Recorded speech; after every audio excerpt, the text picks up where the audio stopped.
Many cities don't look like places for living. They look like machines built for order.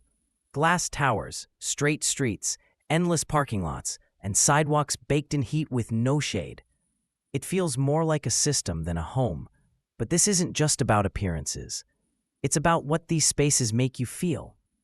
Let's talk about why some cities feel cold and lifeless when whole, and why, strangely, they can look more beautiful when broken.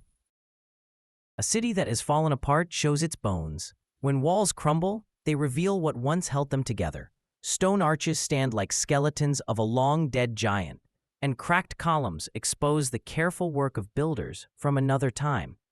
When we walk through a ruined place, we see more than just broken pieces. We see the story of how things were made and how they fell apart.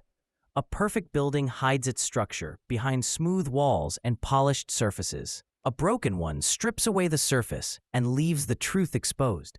There's a strange beauty in that truth. People travel across the world to stand among ruins and take photographs of decay. This has given rise to something often called ruin porn. The term points to our fascination with crumbling factories, deserted houses, and hollowed-out cities. These images draw us in because they show a world that has ended, but one that still carries traces of life. A once busy train station, now empty, can feel almost like a stage after the actors have left. The lights are off, but you can still sense the play that once took place there. The Roman Forum captures this feeling better than most places. 2,000 years ago, it was the center of a vast empire. Senators debated there, generals celebrated victories, and merchants sold goods from across the known world. Now, only fragments remain. A few columns reach toward the sky, their tops chipped and worn. Paved streets are broken into uneven stones. When you stand there, you can almost hear the noise of the crowd that has been gone for centuries. The contrast between what was and what is makes the ruin powerful. You are not just seeing rocks.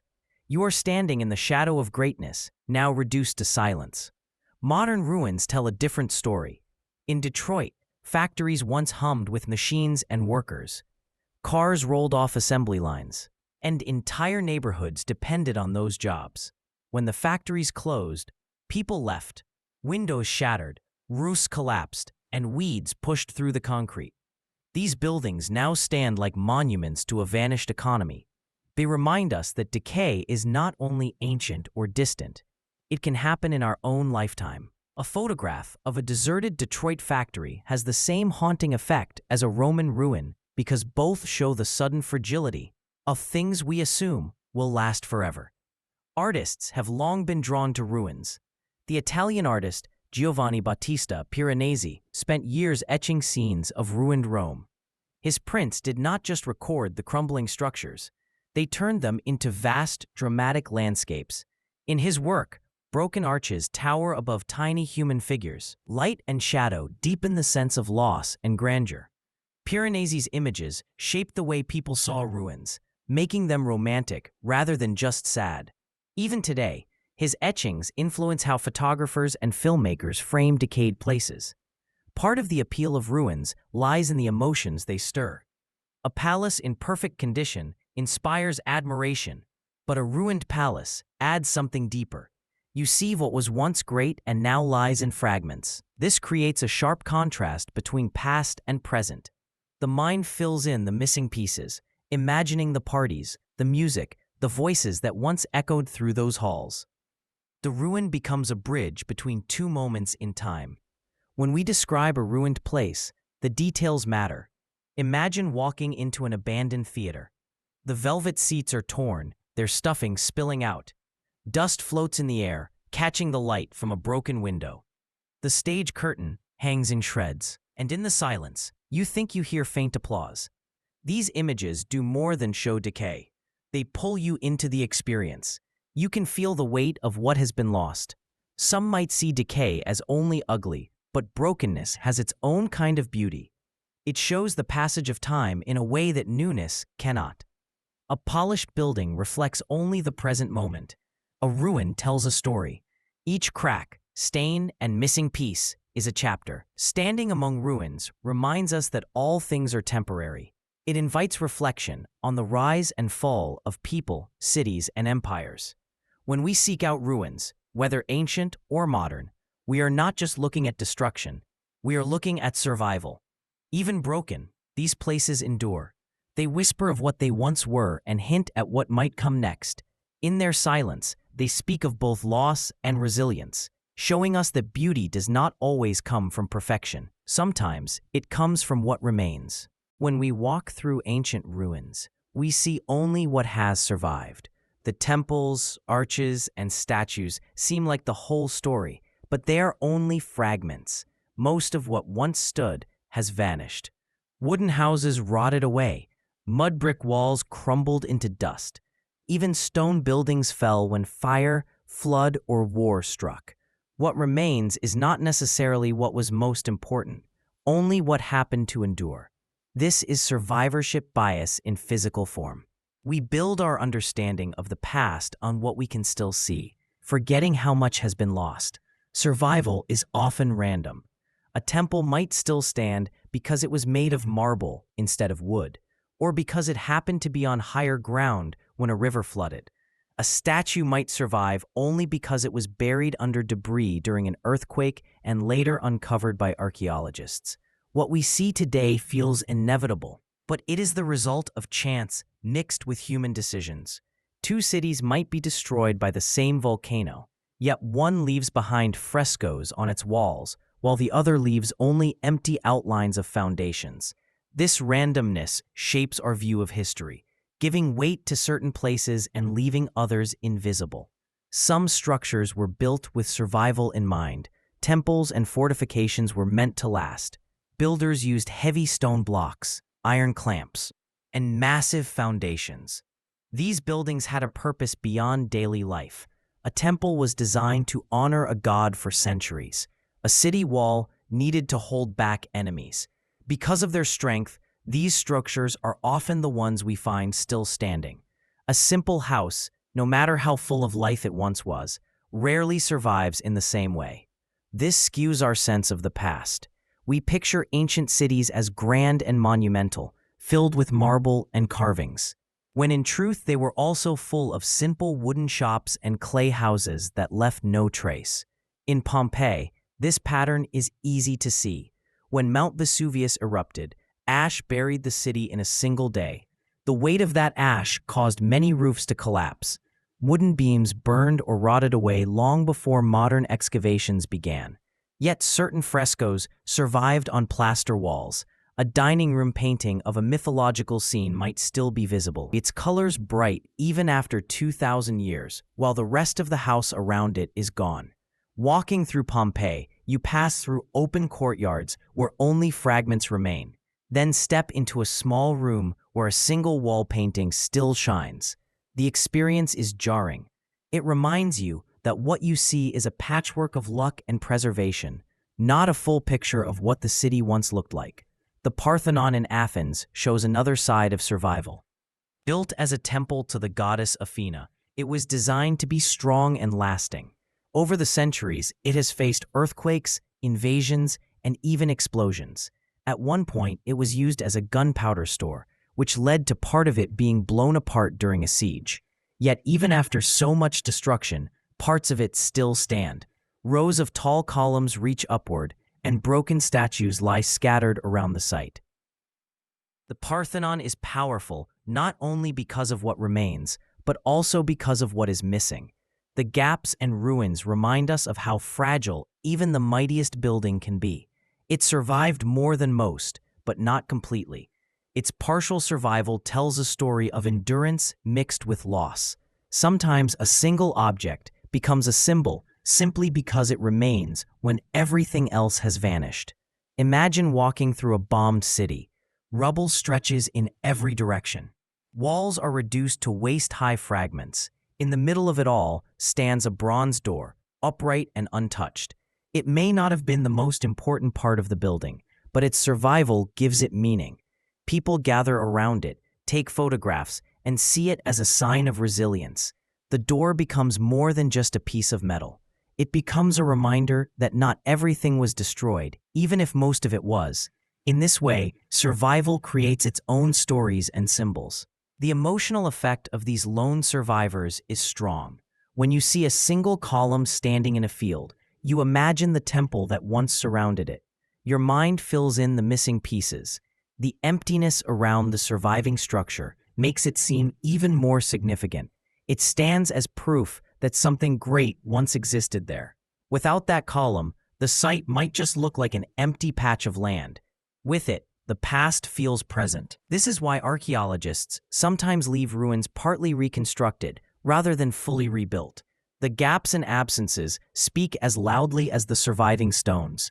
Survivorship bias also affects how we value cultures. A civilization that built with wood may leave almost nothing behind, while a culture that carved in stone may seem more advanced simply because its works are still visible. For example, many ancient coastal villages were made of materials that decay quickly. Storms and tides erased them completely. In contrast, inland temples built of granite endured. This does not mean the inland culture was richer or more skilled, only that its materials lasted longer. Our history books, shaped by what remains, often favor those who built in ways that resisted time. Even within a single city, survival can distort the picture. Consider a medieval town struck by fire. The wooden market stalls are gone, but the stone cathedral remains. Centuries later, visitors see the cathedral and imagine a city full of similar grandeur. They cannot see the busy, crowded streets that once surrounded it. The lone surviving structure shapes their sense of the whole, even though it represents only one part of what was there. These patterns remind us that ruins are not neutral. They are the result of layers of chance, choice, and destruction. When we walk through them, we are seeing a filtered version of the past. A wall that still stands might do so because it was repaired again and again, while another was left to collapse. A statue might survive only because it was hidden underground, while more famous ones were melted down for their bronze. In each case, what we see today is shaped by decisions made long ago, often for reasons that had nothing to do with us. Standing among ruins, it is easy to forget this. The surviving buildings seem like they were meant to last, like they are the essence of history. But they are only the visible layer of a much larger story. Beneath the ground and in the empty spaces lie the missing pieces, erased by time. What remains guides our imagination, but it is always incomplete. Each stone, each fragment, each lone bronze door is a survivor of countless losses, carrying the weight of all that did not endure. A ruin never stays empty for long. When people leave, nature begins to move in. Plants send out thin roots that slide into cracks between stones. Moss spreads across walls, turning gray surfaces green. Birds nest in broken windows. Over time, a dead city becomes part of the living world again. What was once built to keep nature out slowly dissolves back into it. This process does more than erase. It creates a strange kind of beauty where stone and leaf, ruin and growth, exist side by side. Weather plays a quiet but constant role. Rain seeps into mortar, freezing and thawing until it splits apart bricks. Wind grinds down sharp edges, leaving them smooth. Rust blooms on iron gates. These marks of time add texture. A wall that was once flat and clean now holds patterns of decay. A patch of lichen looks like a map of tiny islands. Stains left by centuries of rain make abstract designs on marble. These changes tell a story without words. They show that the building is not only a piece of history, but also part of the present moment, stay changing under the forces of the natural world. Nowhere is this transformation more dramatic than in places where the jungle has reclaimed cities. At Angkor Wat in Cambodia, tree roots twist around the walls like giant serpents. Some roots are as thick as pillars, gripping stones and lifting them out of place. Entire doorways have been swallowed, their shapes barely visible beneath layers of bark. It feels as if the jungle is both protecting and destroying the ruins, holding them tight while also breaking them apart. Walking through these temples, you see how thin the line is between human creation and the raw power of nature. The temple stones seem fragile next to the slow, relentless growth of trees. This kind of scene sparks the imagination. A city overtaken by vines suggests a story of loss and renewal. It is easy to picture the moment when people left, followed by the silent arrival of plants. First a seed sprouting in a crack, then a cluster of weeds, then entire trees rising up through courtyards and plazas. Over centuries, the structures become part of the landscape. From a distance, a ruined tower might look like a natural cliff covered in greenery. The boundary between what is built and what is wild disappears. Machu Picchu offers a different relationship between nature and ruins. Perched high in the Andes, the site blends with its surroundings rather than being overtaken by them. Terraces carved into the mountainside echo the shapes of the hills. The stones used to build temples and houses match the color of the cliffs around them. Even after centuries of abandonment, the ruins feel like they belong to the landscape. When clouds drift through the site, they blur the line between sky, mountain, and stone. Unlike Angkor Wat, where nature battles the buildings, Machu Picchu shows a harmony between human effort and the natural world. It is a reminder that sometimes construction can work with, rather than against the environment. In modern ruins, the return of nature takes on a different character. In Chernobyl, the site of the nuclear disaster, plants have begun to grow where people can no longer live. Trees sprout inside apartment buildings, roots push through cracked sidewalks. Wildlife has returned, with wolves and deer roaming streets that once held buses and cars. The scene is both eerie and beautiful. It shows how quickly the natural world can adapt when humans step back. Unlike ancient ruins, where centuries pass before full reclamation, Chernobyl shows the process sped up. In just a few decades, the city has become a kind of accidental nature reserve. There is a poetry in this process. A ruined arch covered in ivy carries a different meaning than a bare one. The green life softens the sharpness of destruction. It suggests renewal, even in decay. A building falling apart alone seems purely sad. A building where flowers grow through the cracks feels alive in a new way. The plants do not erase the loss, but they add another layer to it. They remind us that the world keeps moving, even when human plans fall apart. The visual effect of nature reclaiming ruins can be powerful. Imagine a grand staircase in a once important palace. The steps are chipped, the railings broken. Now picture a tree growing from the middle of the staircase, its branches reaching toward the sunlight pouring through a collapsed roof. The image combines ruin and rebirth in a single frame. The staircase no longer serves its old purpose, but it has become the foundation for something new. Nature has taken the place of design, creating its own patterns where human hands once worked. This process also affects how we read the past. When we see a ruin covered in vegetation, we tend to romanticize it. The soft green growth makes the site feel timeless and peaceful, even if the history behind it was violent. A castle destroyed by war can look almost gentle once covered in moss and vines. The natural layer hides some of the pain, turning the site into a picture of quiet beauty. In this way, nature acts as both destroyer and healer. It breaks down the walls while also smoothing over the sharp edges of history. The return of nature can be gradual or sudden. A single vine creeping along a window ledge might seem harmless, but over decades it can pull apart an entire wall. Roots grow slowly, but with great force, cracking stones and shifting foundations. At the same time, moss spreads silently, covering surfaces without destroying them. These processes work together, some violent, some quiet. A ruin may stand unchanged for years, then collapse in a single season when roots finally undermine it. The pace of change is unpredictable, adding to the mystery of these places. For those who visit such sites, the blend of nature and ruin offers a unique experience. Walking through a forest and suddenly coming upon a stone archway is like stumbling into another world. The structure feels both out of place and perfectly at home. It suggests that human history is just another layer in the ongoing life of the planet. The jungle, the desert, the forest, they all have time on their side.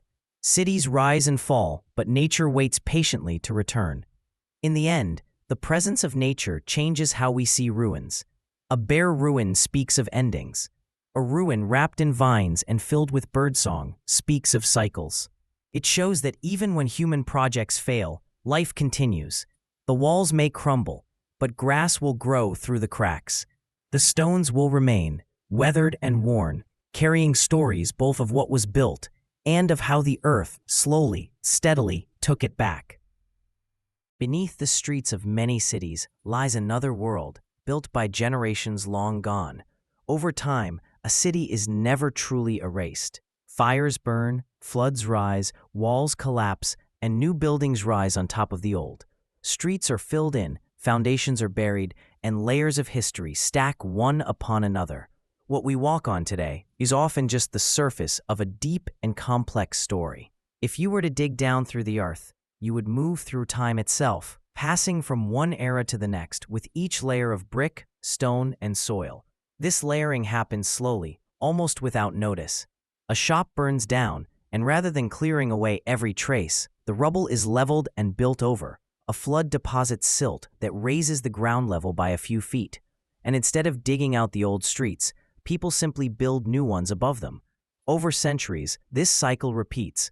The result is a hidden vertical city beneath the visible one. Archaeologists see it as a kind of diary, written in wood, stone, and broken pottery. Each layer tells a chapter of the city's story, from its earliest settlement to its modern skyline. Seattle offers a striking example. In the late 1800s, the city was plagued by floods and fires. Much of the downtown area was built at sea level, so high tides and sewage often mixed in the streets. Then, in 1889, a massive fire destroyed dozens of blocks. Instead of rebuilding on the same level, city planners decided to raise the streets by several feet to avoid future flooding. They built retaining walls and filled the spaces between them, creating a new street level on top of the old one. Buildings that had once opened onto sidewalks now had their ground floors buried. What had been a main entrance became a basement. Today, you can walk through the Seattle Underground, a maze of dark passages where sunlight never reaches, and see storefronts and windows frozen in time. Standing there, you realize that modern Seattle is literally built on the ruins of its former self. Edinburgh, in Scotland, has a similar, though older, story. In the heart of the city, medieval alleys known as closes once formed a dense network of homes and shops. As the population grew, new buildings rose above the old ones, creating layers of streets stacked on top of each other. When plague struck, entire sections were sealed off and built over rather than torn down. Over the centuries, these buried closes remained hidden, forgotten beneath newer structures. Today, some of them have been opened for tours. Walking through them feels like stepping back in time. You can see soot-stained stone walls, narrow staircases, and cramped rooms where families once lived. Above your head, modern Edinburgh bustles with cars and tourists, completely unaware of the world that still lies beneath. In London, this pattern stretches back 2,000 years. When the Romans first built the city, they constructed roads, forums, and temples. As centuries passed, the Roman structures crumbled, and medieval builders used the ruins as foundations for their own work. In some places, Roman walls still stand beneath modern office buildings. Archaeologists have found entire streets buried deep below the current level of the city. A walk through certain parts of London can take you past a modern glass skyscraper, a Victorian brick wall, and, hidden below, the remnants of a Roman bathhouse. The layers of time are stacked so tightly that they seem to merge, turning the city into a living timeline. Sometimes, this layering is the result of a sudden disaster. In 1900, a massive hurricane struck Galveston, Texas. The storm killed thousands and left the city in ruins. Afterward, rather than abandon the site, the people of Galveston decided to raise the entire grade of the city by several feet to protect it from future floods. They built massive jacks to lift buildings while workers pumped sand beneath them. Streets were raised, and the new level became the city's surface. Beneath it, the old grade remained, buried but still there. This was not a slow layering over centuries, but a deliberate act of engineering that created a vertical divide between past and present. The idea of cities built upon cities can feel almost like time travel. When you descend into an underground passage, you leave behind the world of cell phones and electric lights and step into a different era. The air is cooler and damp. The walls are rough, lit by flickering lamps or flashlights. You might see faded advertisements painted on brick or wooden beams blackened by fire long ago. These details make the past tangible. It is no longer an abstract idea from a history book, but a place you can stand in and touch. Each layer reflects the needs and fears of the people who built it. A buried Roman wall shows how the first settlers defended themselves. A sealed-off plague street tells of fear and desperation. A raised seawall marks a fight against natural forces. These physical traces are evidence of choices made long ago. Even when they are no longer visible, they shape the city above. A modern subway line might curve unexpectedly because it had to avoid ancient ruins. A street might follow the same path it did 1,000 years ago, even though the buildings around it have changed completely. These hidden layers also affect how we think about permanence. A modern skyscraper feels solid and lasting, but beneath it lie the remains of other permanent structures that fell into ruin.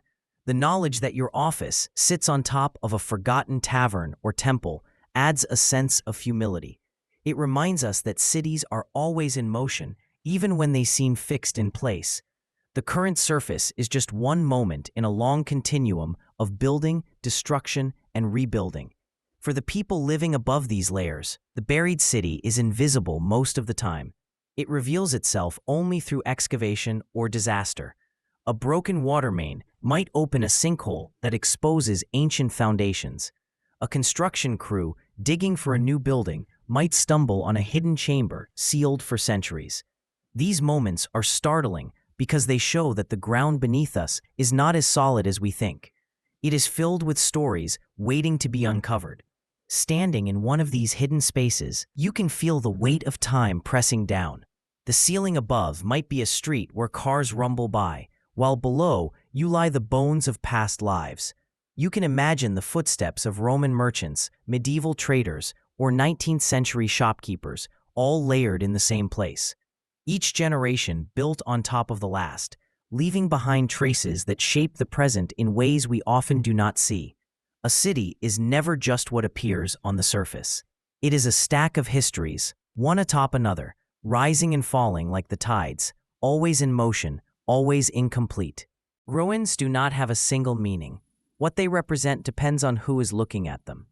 The same broken wall can be seen as a reminder of past glory, a warning about human pride, or a promise of renewal. A ruin is more than just stone and dust. It carries stories that shift across cultures and centuries. The way a society interprets its ruins often reveals how it understands itself. For the Romans, ruins were never only about loss. They were part of a larger story of transformation. The destruction of Troy, for instance, was not seen as an ending, but as the beginning of Rome's own greatness. Roman writers told of Trojan survivors who fled their ruined city and founded new settlements.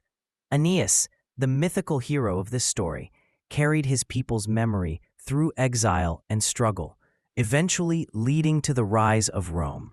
In this view, ruin was a seed. It had to break apart so that something stronger could grow. Roman triumphal arches and monuments reflected this belief. Even when they showed the defeat of enemies, they suggested a future built on those ruins.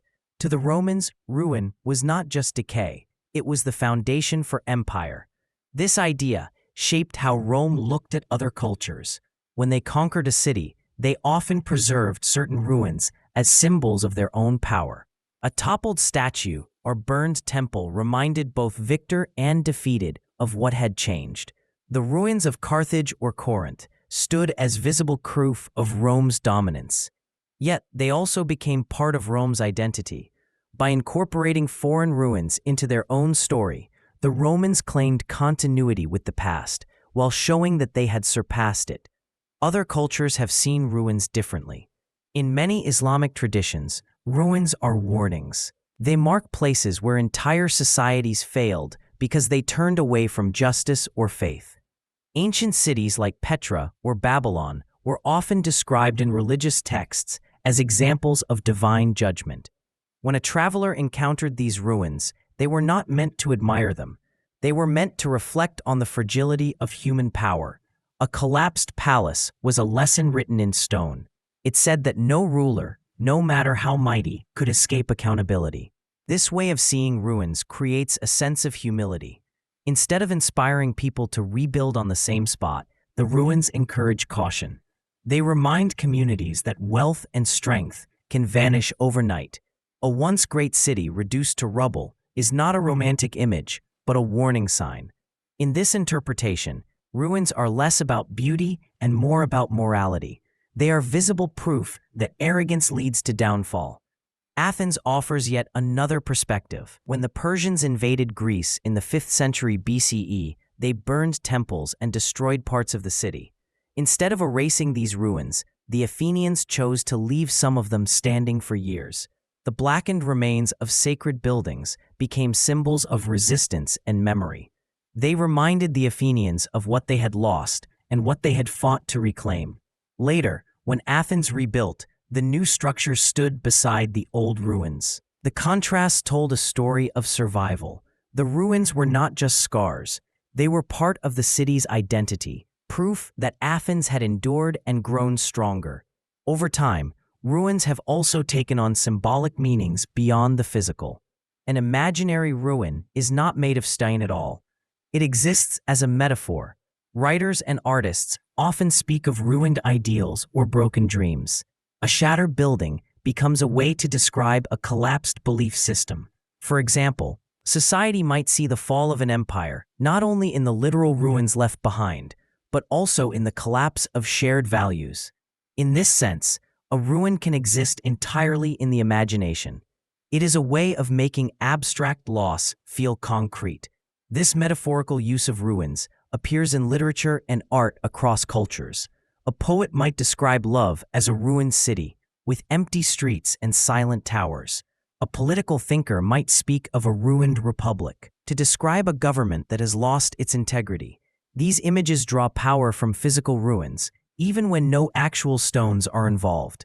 They show how deeply the idea of decay resonates in the human mind. The emotional response to ruins often depends on context. Imagine two travelers standing before the same crumbling wall. One sees it as a tragic reminder of war. The other sees it as a beautiful relic of a vanished age. Their reactions are shaped by the stories they carry. In some cultures, ruins are part of festivals and rituals, celebrated as symbols of endurance. In others, they are left untouched out of respect or fear. Even silence around ruins can be meaningful. Choosing not to rebuild, not to commemorate, is itself a form of interpretation. Ruins can also serve as unifying symbols. A single surviving fragment can represent an entire people's history. Consider a city reduced to rubble after a disaster. Amid the destruction, one statue remains standing. That statue becomes more than art. It becomes a rallying point. People gather there to grieve, to remember, and eventually to rebuild. The ruin turns into a collective emblem. Its survival gives shape to shared memory. At times, ruins are used deliberately to shape identity. Governments may preserve certain ruins to tell a specific story. A ruined fortress might be presented as proof of past heroism. A burned village might be kept as a museum to honor victims of oppression. In these cases, the ruin is not left to chance. It is curated, framed, and given meaning by those in power. This can be both a way of honoring history and a way of controlling it. The meaning of ruins can shift even within a single culture. A building that once symbolized defeat might later be seen as a monument to resilience. Over centuries, layers of interpretation build up like layers of stone. Each generation adds its own view, just as they add new buildings above the old ones.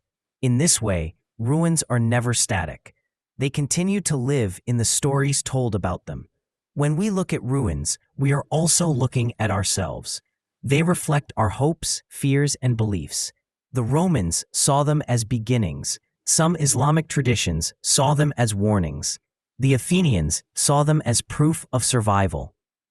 Artists and writers turn them into metaphors for inner landscapes. In every case, the stones are the same. What changes is the meaning we attach to them. Ruins endure because they are flexible. They can carry many stories at once, shifting shape as cultures rise and fall around them. Ruins are never just piles of stone and steel.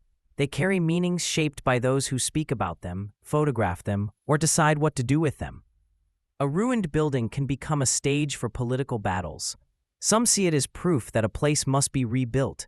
Others see it as evidence that the area should be abandoned. The ruin itself stays silent, but people fight over its meaning. This struggle makes ruins active players in debates about power, memory, and the future. When a city begins to decline, its empty buildings often become symbols in political arguments. Detroit is one of the most well-known examples. For decades, its factories produced cars that shaped modern life. When industries moved away and jobs disappeared, neighborhoods emptied. Photographs of these abandoned factories spread across magazines and websites. To some, these images were evidence of urban decay and failure, proof that the city government and national policies had let people down. To others, they were opportunities for renewal, a call to invest and rebuild. These competing views shape how the ruins are treated. One politician might point to a deserted auto plant and argue for tearing it down to make room for new housing or businesses.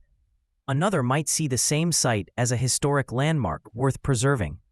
Activists might demand that redevelopment include affordable housing for the people still living nearby, while developers may see only profit. In this way, the ruined factory becomes more than a building.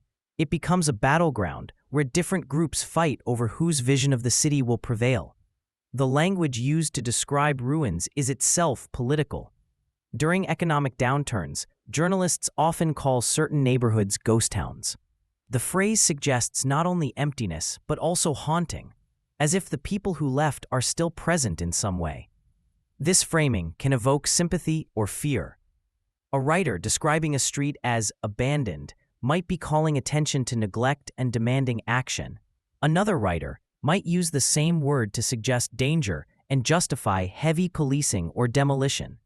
Even neutral-sounding terms like blight carry hidden judgments. They turn a living community into a problem to be solved, often without listening to the people who still live there. The decision to rebuild or leave a ruin standing has always been political. After World War II, many European cities faced this choice. Some leaders wanted to clear away the rubble quickly and start fresh. Others argued that certain ruins should remain as memorials. In Warsaw, much of the city was painstakingly reconstructed to look as it had before the war, an act of defiance and continuity. In contrast, parts of Berlin were left in ruins for years, their broken walls serving as reminders of destruction and division. These choices reflected more than practical concerns about housing or cost. They expressed ideas about identity, grief, and the future. A rebuilt street said, "We will return to what we were." A preserved ruin said, "We will not forget what happened here." These debates continue in less dramatic ways today. When a historic building falls into disrepair, city governments must decide whether to invest in preserving it. Preservation can be a way to honor the past, but it can also spark conflict. In some neighborhoods, the restoration of old buildings attracts wealthier residents and businesses. Property values rise, and longtime residents may be pushed out. This process, known as gentrification, turns preservation into a political act. Saving a building may mean losing a community. Supporters and opponents both point to the same ruins, but tell different stories about what they mean. The COVID-19 pandemic brought a new kind of ruin imagery. During lockdowns, once busy city centers fell silent. Photographs of empty streets and boarded-up shops spread across the internet. Headlines described cities as dying or deserted. These descriptions shaped public perception. Some people saw the emptiness as proof that cities were finished, that remote work and suburban living would replace urban life. Others saw the same images as temporary, a pause before renewal. Politicians used these narratives to support their agendas. Mayors argued for stimulus funds by showing photos of shuttered downtowns. Critics used the same images to call for budget cuts or new policies. Even though most of the buildings were still physically intact, they were treated like ruins, symbols of fragility and change. The politics of ruins often hinge on visibility. A ruin that is photographed and shared becomes part of the public conversation. A ruin that is hidden or ignored can quietly disappear without debate. This is why some communities fight to have their ruins recognized. A crumbling school in a poor neighborhood might be dismissed as worthless until activists frame it as a landmark tied to civil rights history. Once the narrative shifts, funding and attention may follow. In this way, storytelling determines which ruins are saved and which are erased. Control over ruins also means control over memory. When a government decides to demolish a ruined prison, it is not only removing a building. It is removing a physical reminder of policies and actions that may still be controversial. Leaving the prison standing allows people to confront that history. Tearing it down risks erasing it. These decisions show how ruins act as archives, holding evidence of past power struggles. To destroy or preserve them is to shape how future generations will understand that past. In some cases, ruins are deliberately staged. A developer might leave part of an old factory wall standing while constructing new apartments around it. The wall acts as a decorative nod to the site's history, even as the rest of the community changes completely.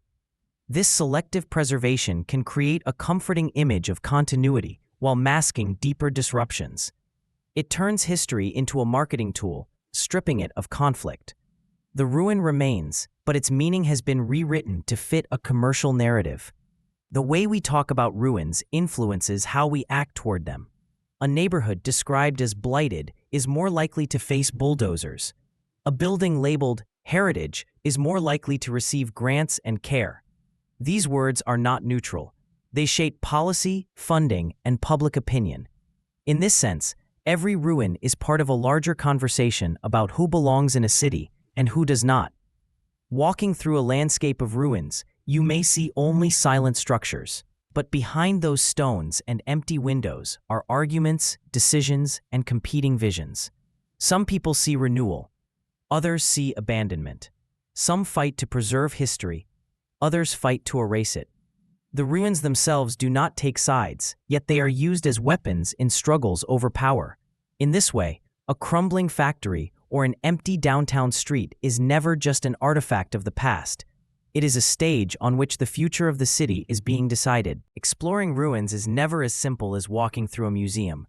These places are fragile and unpredictable. Floors may be ready to collapse under your weight. Walls lean at odd angles, their foundations weakened by time. Ceilings crack and drop fragments of plaster without warning. In underground spaces, air grows thin and damp, while darkness hides pits and shafts. Every step carries risk.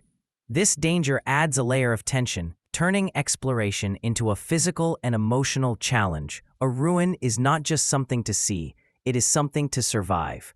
The sense of danger begins with the unknown. Entering a ruin means stepping into a space without guarantees. You cannot trust the ground beneath you or the structures above. A staircase might crumble halfway up. A tunnel might twist into dead ends or sudden drops. These hazards turn the act of moving through a ruin into a puzzle. You must read the space as you go, searching for signs of stability. Cracked tiles, sagging beams, and shifting dust all serve as warnings. In this way, ruins demand attention. They force you to slow down and think about every choice. This danger creates drama. A perfectly preserved site can feel static, like a stage set. A ruin that might collapse at any moment feels alive. The fragility of the place mirrors the fragility of the past it represents. A broken arch is not just a relic. It's a living event that could change in an instant. When wind rattles loose stones or a plank creaks beneath your feet, you are reminded that decay is ongoing. You are not only looking at history, you are inside it as it continues to unfold. The Valley of the Kings in Egypt shows how this drama has drawn people for centuries. Tomb raiders risk their lives in narrow shafts, breathing stale air and digging through unstable chambers in search of treasure. They carried torches, their light flickering against walls painted with images of gods and pharaohs. A wrong move could bring tons of sand crashing down.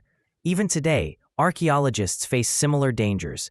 Some tombs contain hidden passages or false floors designed to trap intruders. These ancient security measures add another layer of risk. The explorer must not only navigate physical instability, but also outsmart the builders who designed the tomb to be dangerous. Modern urban explorers encounter a different kind of threat. In the ruins of abandoned Soviet facilities, rusted machinery and crumbling concrete create unpredictable hazards. A steel walkway may look solid, but give way without warning. Pools of stagnant water may hide deep pits or sharp debris. Some sites contain leftover chemicals or radiation from past industrial work. The danger is invisible until it is too late. Explorers often go in without maps, relying on flashlights and intuition. The thrill comes from venturing into places no one has seen in years, knowing that a single mistake could mean injury or worse. These explorations are not only physical challenges, they are acts of storytelling. The explorer moves through a space like a character in a narrative, uncovering clues and piecing together events. A scorched wall suggests a fire. A half-finished machine hints at sudden abandonment. Each room offers fragments of a story, but the danger makes it hard to linger. Decisions must be made quickly. Which doorway to take, whether to trust a ladder, when to turn back. This urgency gives the experience a rhythm of suspense. The ruin becomes a kind of living puzzle, solved through both observation and survival. Archaeologists working beneath modern cities face a different kind of drama. In Mexico City, layers of ancient temples lie beneath streets and buildings. Excavating these sites requires delicate work in cramped, unstable conditions. Heavy urban traffic passes overhead, sending vibrations through the ground. A miscalculation can cause a tunnel to cave in or damage priceless artifacts. Unlike tomb raiders or urban explorers, archaeologists have the tools and training to manage these risks, but the danger remains. They must balance safety with the need to uncover the past. Each day's work is a negotiation between progress and collapse. The presence of danger changes how we see ruins. A place that feels safe invites casual observation. A place where the ground might give way commands respect. The risk heightens our awareness. Colors seem sharper, sounds louder. A single drip of water in a dark tunnel can make your heart race. This heightened state makes ruins feel mysterious and alive. The danger gives them a voice, reminding you that you are not entirely in control. Even when you leave unharmed, you carry that feeling with you. The ruin stays in your memory, not just for what you saw, but for what you felt. This connection between risk and meaning can be seen in the way ruins are represented in stories and films. Characters creeping through unstable catacombs or collapsing castles reflect our fascination with danger. These narratives exaggerate real hazards, but are grounded in truth. Anyone who has walked through a partially collapsed building knows the mix of fear and excitement it creates. The thrill comes not from destruction alone, but from navigating it successfully. You are not entirely in control. This ruin becomes a test of skill and courage. The physical instability of ruins also reflects the instability of history. Just as a wall might crumble without warning, our understanding of the past can shift suddenly. A new discovery might overturn long-held beliefs. A hidden passage might reveal secrets that rewrite the city's story. In this sense, the explorer and the historian face similar challenges. Both move through uncertain terrain, guided by fragments and guesses. The danger is not only physical, but intellectual. The ruin resists easy interpretation, forcing those who study it to remain alert and flexible. Imagine stepping into an abandoned factory at night. The roof is partially collapsed, leaving gaps where moonlight filters through. The air smells of rust and mildew. Your flashlight beam cuts through the darkness, revealing broken machinery and piles of debris. You move carefully, testing each step. A sudden crash echoes in the distance. Perhaps a falling beam, perhaps an animal. Your pulse quickens. Every decision matters. In this moment, the factory is not just an artifact of industrial decline. It is a living environment that demands respect. The danger gives the ruin a kind of agency. It is not merely observed, it acts upon you. This dynamic shapes how ruins are remembered. A safe, well-lit ruin may be admired and then forgotten. A ruin explored at risk stays vivid in memory. The scratches on your hands, the sound of creaking boards, the smell of damp stone, all of these sensations fuse with the history of the place. The danger personalizes the experience. It turns abstract knowledge into lived reality.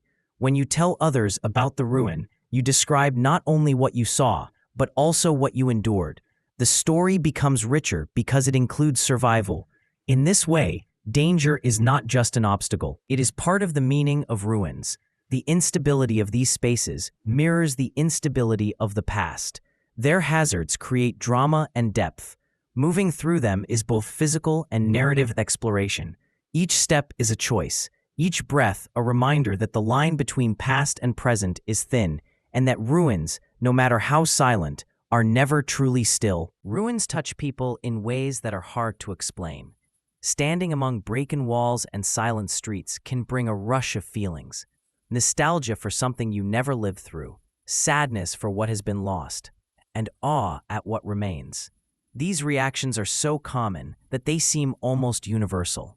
Across cultures and centuries, people have looked at ruins and felt the same pull. The stones may be different, the history's unique, but the emotions repeat. A ruin holds the past in a visible physical form, and that sight stirs the imagination. Artists and writers have tried to capture this experience for centuries. The ruin gaze describes the way we look at broken places not only with our eyes, but with our minds. We do not see just what is there. We also see what used to be there and what might have happened. A fallen column is never just a piece of stone. It is also a temple filled with worshippers, a city at its height, a moment of destruction, and a century of silence.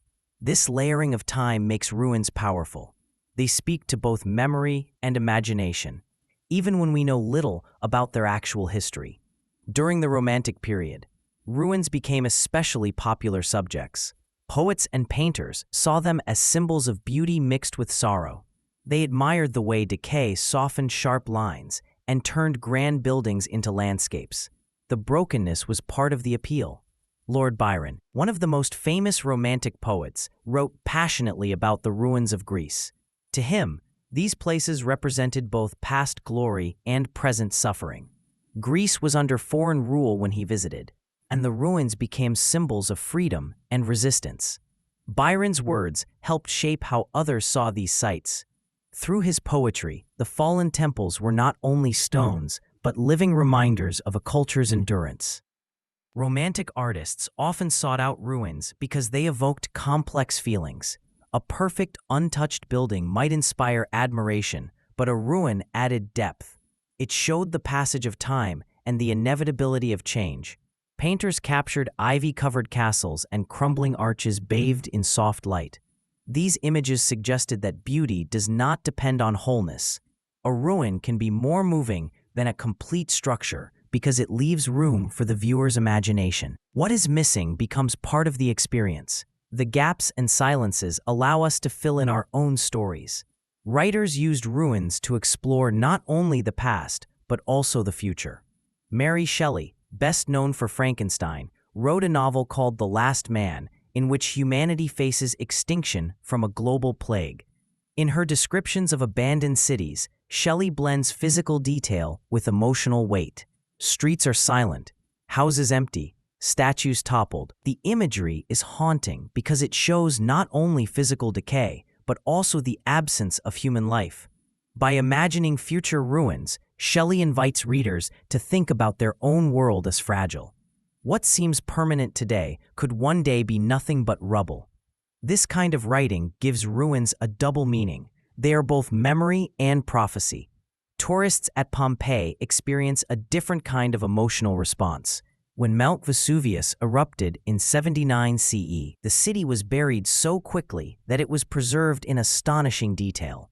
Walking through Pompeii today feels like stepping into a moment frozen in time. You can see the ruts left by wagon wheels, the frescoes on dining room walls, even casts of people caught in their final moments. This preservation makes the experience deeply personal. Visitors do not just imagine the past, They feel as if they are standing inside it. The effect can be overwhelming. Some people describe a sense of intimacy, as if they have been allowed to intrude on private lives long ended. Others feel grief, not only for the victims, but for the fragility of human plans. This emotional intensity explains why ruins have appeared so often in art and literature.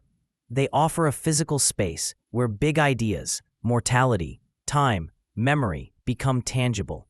A ruin is proof that empires fall, that nature reclaims what humans build, that nothing lasts forever. These truths can be frightening, but they can also be comforting. There is beauty in seeing the long arc of history written in stone. It reminds us that we are part of something larger than ourselves. The universality of ruin-related emotions suggests that they touch something deep in human psychology. A child playing in an abandoned house and an archaeologist excavating an ancient temple may feel a similar thrill. Both are engaging with the past directly through touch and sight. This connection bypasses words. It does not matter whether the ruin is 1,000 years old or only a few decades. What matters is the sense of time layered in space. Standing in a ruin makes you aware of those who came before and of those who will come after. This awareness often brings nostalgia, even for places we never knew. When you see a crumbling theater, you may imagine the crowds that once filled its seats. You feel a longing for that vanished energy, even though it was never part of your own life. This is a strange kind of nostalgia, one that reaches across centuries. It shows how ruins allow us to connect emotionally with strangers from the past. Their traces become part of our own story. Melancholy is another common response. A ruin embodies loss. It shows what has been destroyed or left behind. This sadness can be quiet, like the soft grief of seeing a childhood home in disrepair. It can also be overwhelming, as in sites of mass death or war. In both cases, the emotion comes from the same source, the visible evidence that time moves forward without stopping. The ruin does not lie. It presents decay honestly, without disguise. Awe often mingles with these other feelings. Even in collapse, some ruins are majestic. The sheer scale of ancient works can inspire wonder. Standing beneath the massive columns of a Roman amphitheater or the towering walls of a medieval fortress, you sense the effort it took to build them. That effort speaks across time, connecting you to the people who labored there. Awe reminds you that while everything fades, human ambition leaves marks that can endure for centuries. The ruin gaze combines all these responses into a single way of seeing. When you look at a ruin, you do not just see stone and wood. You see layers of meaning. You imagine past lives, grieve their ending, and marvel at what has survived. Art and literature capture this gaze and reflect it back to us, shaping how we experience ruins in the real world. Byron's poems, Shelley's novels, and countless paintings have trained us to look at ruins with both sadness and admiration. This shared gaze links people across cultures. Whether in Greece, Italy, China, or Peru, visitors to ruins often react in similar ways. They take photographs, speak in hushed voices, or simply stand still. The feelings may be personal, but they are also collective. Ruins remind us that human stories, though varied, share common patterns. Civilizations rise, flourish, and fall. What remains are fragments that evoke the full sweep of those stories. When we stand among them, we are not only looking at the past, we are feeling it. The stones speak, and for a moment, we listen. Every ruin holds a story, though never a complete one. A fallen wall hints at the building it once supported. A fragment of pottery suggests the meal that was eaten from it. These traces are like scattered sentences from a lost book. We read what remains, but many pages are missing. This gap invites the imagination to fill in the rest. In this way, ruins are not just relics. They are narrative landscapes where past and present meet, and where meaning depends on how we piece the fragments together. When you walk through a ruined site, you become both reader and storyteller. Each broken element speaks, but softly, leaving space for interpretation. A collapsed roof might tell of fire, storm, or neglect. A doorway buried beneath soil might mean centuries of rebuilding or a single moment of sudden destruction. Because ruins are incomplete, they force us to ask questions. Who lived here? What happened to them? Why was this place abandoned? These questions have no final answers, which makes the experience active rather than passive. You do not just see history, you participate in it by imagining the parts you cannot see. Some ruins are especially rich in layers, like Rome itself. Walking through the Roman Forum, you stand among fragments of temples, basilicas, and markets built over centuries. Beneath them lie even older structures, hidden under layers of soil and stone. The city is a literal textbook, with each ruin a chapter. Unlike a printed book, though, many of these chapters overlap or contradict each other. A medieval church may sit on top of a Roman foundation, which in turn was built over an earlier settlement. To move through Rome is to read a palimpsest, a text written and rewritten over time. The gaps between these layers are as meaningful as the layers themselves. They show how history is never linear, but full of erasures and revisions. In some places, the ruins are almost invisible. Beneath modern Mexico City lie the remains of Tenochtitlan, the Aztec capital. When the Spanish conquered the city, they destroyed temples and palaces, then used the rubble to build their own churches and plazas. For centuries, the ancient city lay buried under the new one. Today, archaeologists have uncovered fragments, a temple foundation here, a carved stone there. These remains tell a story of violent transformation. They also show how power controls which narratives are visible. The grandeur of Tenochtitlan was meant to be erased, but the ruins resist that erasure. Even a single stone uncovered beneath the pavement reminds modern visitors of the city that came before. It speaks not only of destruction, but also of survival. Machu Picchu offers a different kind of story. Unlike Tenochtitlan, it was never conquered or rebuilt by outsiders. Instead, it was abandoned and left hidden in the mountains for centuries. When it was rediscovered, many of its buildings were still standing, though their purpose was unclear. Why did the Inca leave this place? Was it a royal estate, a religious site, or something else entirely? The lack of clear answers makes Machu Picchu especially compelling. Each visitor brings their own interpretation, shaped by their imagination and the fragments they encounter. A finely carved stone niche might be seen as an altar by one person and a storage space by another. The mystery becomes part of the story. The ruins do not dictate meaning, they invite it. This open-ended quality is what gives ruins their narrative power. A completed building tells a fixed story. It shows exactly how its designers wanted to be seen. A ruin, by contrast, has lost its script. Its missing pieces act like blanks in a text. Visitors become co-authors, filling those blanks with guesses, memories, and emotions. This process is personal and collective at the same time. An archaeologist might interpret a site using evidence and theory. A tourist might respond with a feeling of awe or sadness. Both are valid, and both add to the ruin's ongoing story. Consider a broken amphitheater. Its rows of stone seats are cracked and overgrown. Standing there, you can almost hear the echoes of a crowd. But were they cheering a play, a political speech, or a gladiator match? The stones do not tell you directly. They offer clues. A carving here, a fragment of inscription there, but the full picture is gone. Your mind supplies the missing noise, the smells of food and sweat, the flicker of torches at night. In this way, the ruin becomes alive again, not through physical restoration, but through imagination. This act of storytelling has been part of human experience for as long as there have been ruins. Ancient writers described cities that were already old in their time. They walked among fallen towers and speculated about the people who built them. Sometimes they were right, often they were wrong, but the process itself mattered. By interpreting ruins, they connected themselves to a larger narrative of rise and fall. They saw their own lives reflected in the broken structures around them. Modern ruins work in the same way. An abandoned factory, with its rusted machines and peeling paint, tells a story of industrial growth and decline. The machines suggest work that once hummed day and night. The silence suggests the loss of that work and the lives it supported. Photographers capture these spaces, because they contain more than just visual interest. They contain drama. The viewer senses that something happened here, even if they do not know exactly what. The absence becomes as powerful as presence. In this sense, ruins are like books with missing pages. The surviving pieces give shape to what once was, but the missing parts create tension. Imagine reading a novel where every third page is torn out. You would strain to connect the fragments, filling in gaps with your own ideas.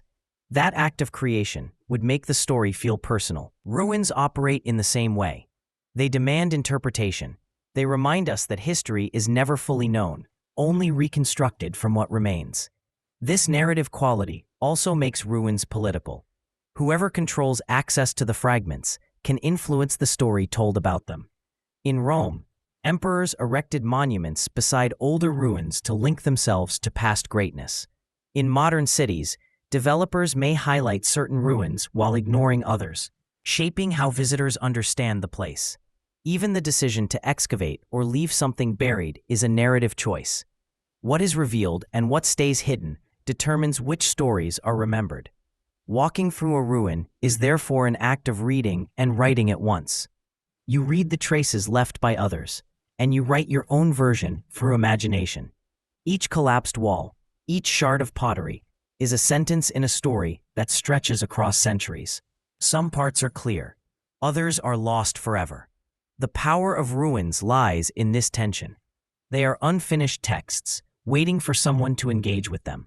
As long as people keep walking among the stones, the story continues to grow, layer upon layer, like the ruins themselves. A perfect city is often hard to love. Its clean lines and polished surfaces can feel cold, like a showroom where everything is in place but nothing has a story.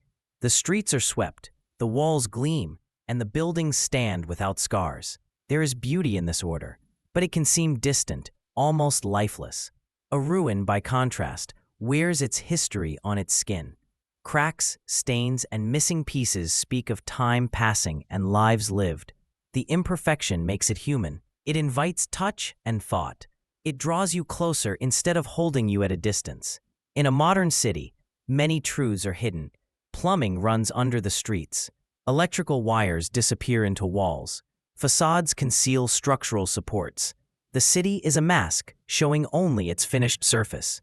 A ruin strips away that mask. When a wall collapses, you see the stones and bricks inside. When a ceiling falls, you glimpse the beams that held it up. These glimpses reveal how things were built, and by extension, how they were broken. In this way, ruins are honest. They do not pretend to be eternal. They admit to failure, and in doing so, they feel alive. Rome offers a clear example. The modern city bustles with cars, shops, and crowds. Its streets are paved and orderly. Yet the ruins of the Forum draw more attention than any new construction. Broken columns stand like old men who have seen too much. The gaps between them are as powerful as the stones themselves. Walking there, you sense both the grandeur of the past and the fragility of the present. A perfect reconstruction of the Forum would never have the same effect. It would feel like a stage set, too neat, too complete. The missing pieces are what make it real. In Detroit, the contrast is even sharper. Sleek new stadiums and glass towers rise in certain districts, while only a few blocks away, empty factories sit in silence. Many see these abandoned spaces as signs of decay, but they also carry a strange beauty. Their peeling paint and rusted steel tell the story of a city that built cars for the world and then lost that role. The perfect polished downtown hides this history. The ruined factories expose it.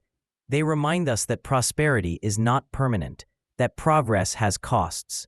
Some photographers capture these spaces not to glorify decline, but to bear witness to it. In their images, ruin becomes a form of truth-telling. At Angkor Wat, nature itself becomes part of the aesthetic. The temples are massive and intricate, but what makes them unforgettable are the roots and vines that wrap around them. A restored temple with smooth walls and clear paths would be impressive, but it would lack the drama of a tree whose trunk splits a doorway in two. The clash between human design and natural growth creates a beauty that perfection could never match. It shows the balance between creation and decay, a reminder that no boundary lasts forever. In this way, ruin becomes a conversation between past and present, stone and root, intention and accident. Pompeii offers another layer of meaning. The site is partly restored and partly left as it was uncovered. In the reconstructed areas, you can walk streets that look almost new, with buildings neatly rebuilt to show their original form. These sections are useful for understanding the layout, but they lack emotional depth. The untouched areas, with walls crumbling and ash still clinging to the stones, are different. There, you feel the eruption as an event, not just a fact. A painted fresco half buried in ash speaks more powerfully than a perfectly restored mural. The ruin holds the moment of destruction inside it, like a fossil preserving a heartbeat. This contrast shows why imperfection matters. A flawless surface tells a single, controlled story. A ruin tells many stories at once. It speaks of what was built, what was lost, and what remains. It allows space for the viewer's imagination to move freely. In this way, ruins bridge past, present, and future. They are not just remnants of history. They are living spaces where new meanings are constantly created. A modern building shows only the present moment. A ruin holds time itself. Consider two cities side by side. One has restored its historic district completely, with fresh paint and perfectly straight walls. Tourists admire it.